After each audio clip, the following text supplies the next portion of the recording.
Kumusta mga ka-artwork?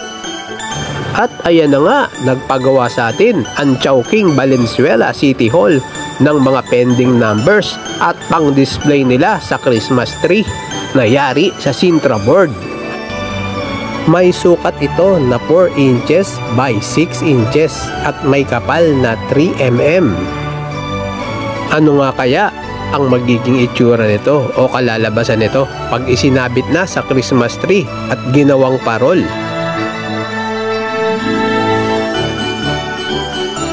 At tignan nyo naman ang wonton soup na ito. Nakakatakam ang itsura, parang sarap higupin ng sabaw. Naku, at ang siopaw asado. Sarap! Chowking Bekenemen. Oo nga pala, gusto ko lang i-shoutout si Ma'am Tintin ng Chowking Valenzuela City Hall. At ayan na ang